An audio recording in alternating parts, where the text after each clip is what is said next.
board.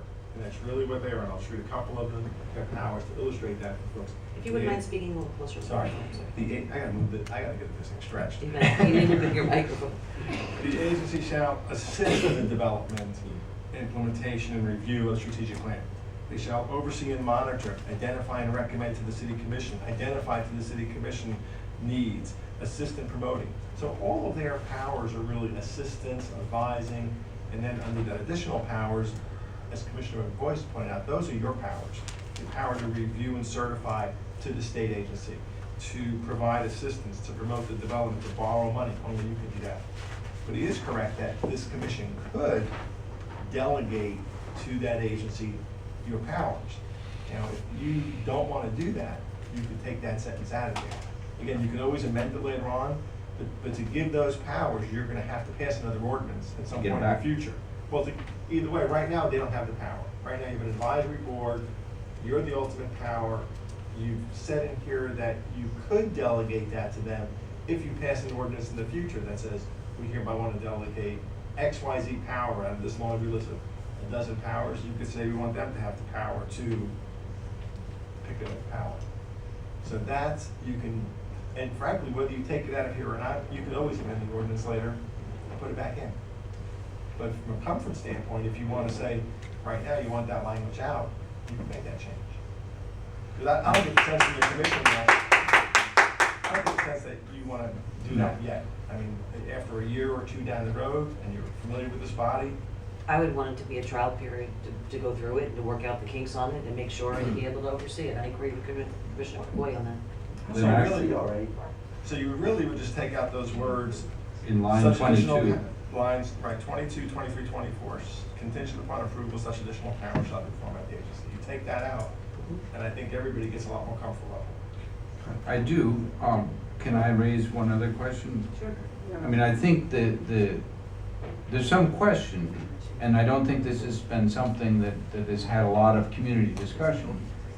If it's an advisory board, sort of like we have many advisory boards, the tree board, the sister city board, a variety of them, and then some of that are a bit more formal, planning and zoning and historic resources, but none of those have the authority to hire a director. I mean, this has with it, and I agree that the change that we've just discussed would help, rein that in a little bit, but I think we want to look at that language pretty carefully. I was also a little bit concerned that if you look at the staff report on it, it says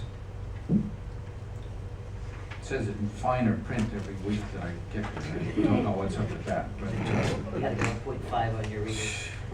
I had it here a minute ago.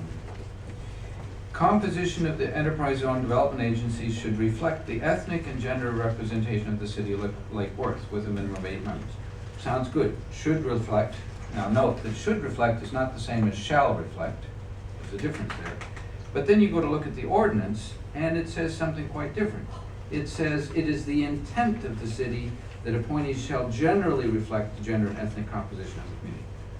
There's no teeth to that. Either we're going to sell it that we are committing to make that requirement, in which case we should change the language, which I can find for you, maybe.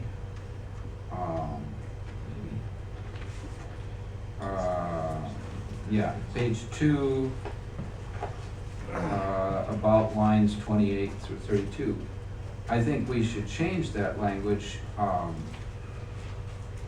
from it is the intent to the city commission shall appoint members of the agency to reflect the gender and ethnic composition of the community as a whole. Either we're serious about it or we're not serious about it, and I think we should be clear. I agree with you on that. The only issue that comes with that when you're dealing with advisory boards is when you lose members of them and you're trying to fill vacancies. Then you tell them they can't get off the board until they find someone to That's replace the them. only issue I have with that. I agree with you on it.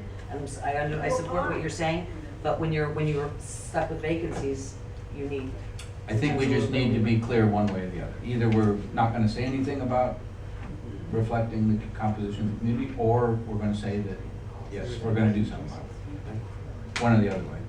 Commissioner Ross? I think we've always, the direction from this board has always been to reflect the community. However, we've seen who actually steps up to volunteer.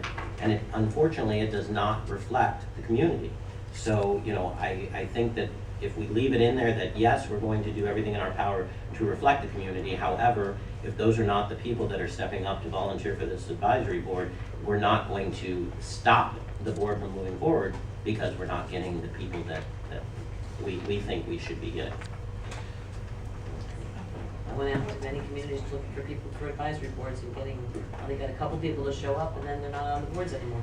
You know it. I am familiar with the problem, and I've had some experience with what you have to do to reach out to different communities. It's different than what we're used to doing, and it's more work, and it takes maybe some intermediary people to do it. I just think we should be clear.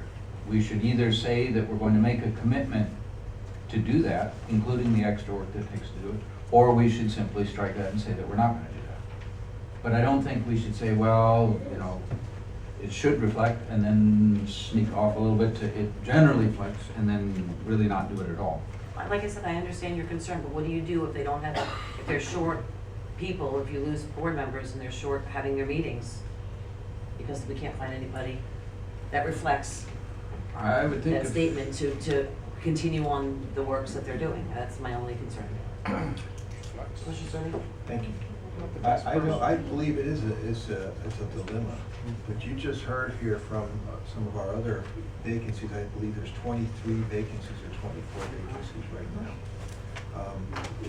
You can't force people to volunteer. You really hope that they want to step up and do this, and that they would be from all sectors and represent. So if you put that language in there, that it shall, but it does not occur, what do we do then? Again, shall is difficult because we're such a diverse community. You know, we only have 9 seats. So there's more than 9 ethnic groups in the city. How do you split that up? Do you have half a Finn, half a Italian, half a... Well, I'm serious. You gotta find families where the father's Finnish and the mother's going on. That's difficult. I mean, I certainly, you know, understand and agree where you're going, but when you have 9 seats, I'm not sure how you mathematically figure that out and get one person in each of those. We probably have 150 categories in Lake Worth. So how do you shoehorn that into the 9 spots? That's my concern with the shall word. So I'm comfortable with the word intent. We definitely have an intent to do this. I mean, there's a commitment and spirit up here for us to do that the best we can, whoever steps up to the plate. I do appreciate your comment, Commissioner Boyd, I certainly do. There's great opportunity with this program. As we saw last time in the presentation, right, we didn't have a presentation again. Maybe there's some people here that weren't here the last reading, I would imagine. So to shed a little more light on what really the program's about. Is there anything that you wanted to touch on, Doris? I just wanted to highlight, I've heard a lot of people say they didn't understand what the appropriate area is.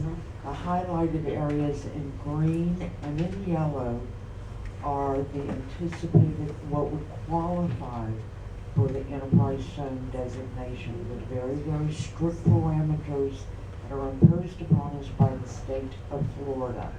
So it is, and that is all based on poverty rates and unemployment rates. It's not something we just pick out of the air. It's all by census tract and by those strict parameters as imposed upon us by the state of Florida. And you can see how the numbers lay out. So you're looking at everywhere from,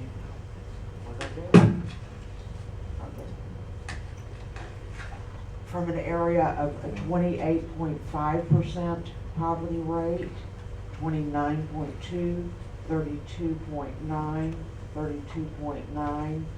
The greens are, you have to have half of your census tracts that are at 30%, you round up the 29%. Half of the qualifying areas have to be over 20%. So these are grim statistics. This is where we need to put our efforts to help break the cycle of poverty.